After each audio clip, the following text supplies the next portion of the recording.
We've all heard it, right? To get lean, you just have to eat less and move more. But come on, if it were really that simple, wouldn't we all be walking around with a six-pack?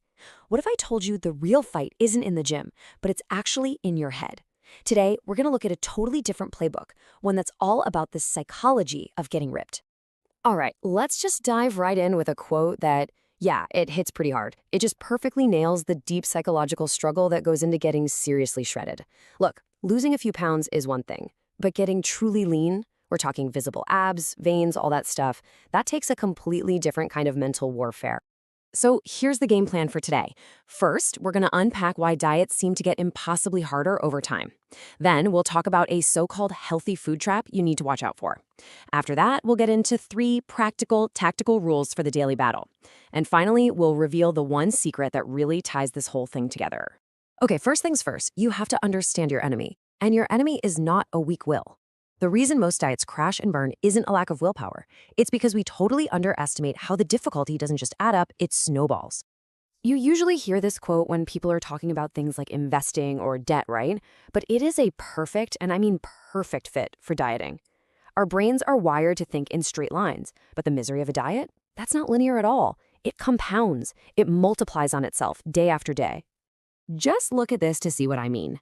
A tiny $1 debt at just 2% daily interest, it seems like nothing. After a month, it's not even $2. But then, somewhere along the way, that curve just explodes upwards. By day 90, you owe almost 6 times what you started with. It sneaks up on you, and then it hits you like a truck. And that is exactly what happens with hunger and cravings. The first few weeks of a diet, yeah, they're tough, but you can handle it. But by week 10, that pressure is building exponentially. You start dreaming about pizza. So remember this, struggling deep into a diet doesn't mean you're weak. It means you're fighting a predictable, mathematical force of nature. So if we know this battle gets exponentially harder, how in the world do we fight back? Well, we start by not falling into the most obvious traps. And one of the biggest ones out there is a whole category of food that's been called protein slop. Here's the trap in a nutshell. You see high protein on a label and you automatically think, oh, this must be good for me. But so many of these products are basically junk food in disguise. They're engineered with all kinds of sweeteners and oils to be what's called hyperpalatable, which is just a fancy way of saying they're so ridiculously delicious that you can't stop eating them. And that is the absolute last thing you need when you're already fighting off that exponential hunger. This little chart is a fantastic mental model for how to choose your foods. You've got 2 factors. How filling is it, and how addicting is it? You want to live in that top left box, the ideal zone. These are foods that are super filling, but, just okay tasting. Think steamed broccoli or a plain chicken breast. Nobody's binging on that stuff. The danger zone is where most protein bars and shakes live. Sure, they're filling, but they're so sweet and tasty you end up wanting to eat the whole box, and that's a recipe for disaster. Okay, so we've sized up the problem and we know about the biggest pitfall. Now let's get into the good stuff. 3 concrete tactical rules to help you survive the daily grind when things get really, really tough. Rule number 1 is brutally simple and it is absolutely non-negotiable. You have to track everything. When you're deep in the trenches of a diet, guessing is your worst enemy. It is so easy for one single untracked cheat meal to completely wipe out an entire week's worth of progress. Tracking isn't about being obsessive, it's about awareness. It prevents one little slip-up from turning into a total train wreck. Now this next rule, this is a total game changer. You need to eat your water.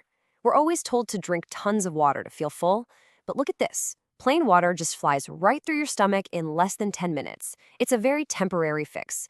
But foods that have a high water content, think fruits, vegetables, soups, they're solids. They physically take up space in your stomach and digest slowly, which gives you that feeling of real, lasting fullness.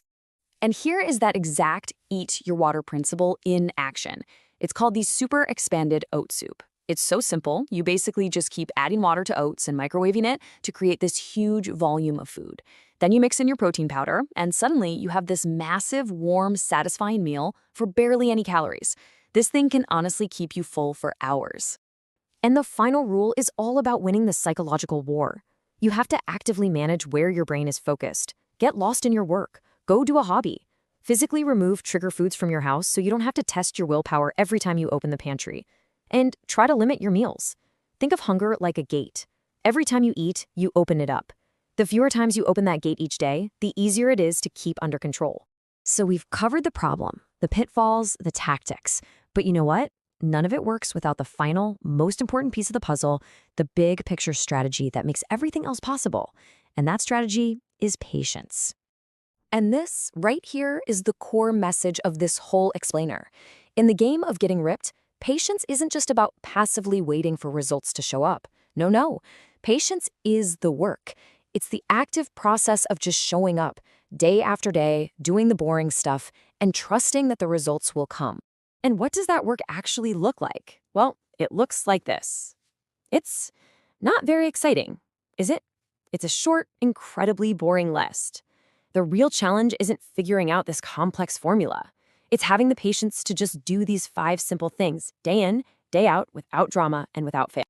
And this brings us to the great, mind-bending paradox of getting lean. In almost every other part of your life, your career, learning an instrument, whatever, obsession is a superpower. It fuels you, it makes you work harder, it gets you results faster. But with dieting, obsession is your kryptonite. Obsessing over food, obsessing over the scale, that is the very thing that will make you crack under the pressure, especially when that exponential hunger really kicks in. So, we'll just leave you with this one question to think about. If getting ripped is really a game of patience, not obsession, how does that change the way you approach it? Could it be that the real secret to finally winning the game is to learn how to let go?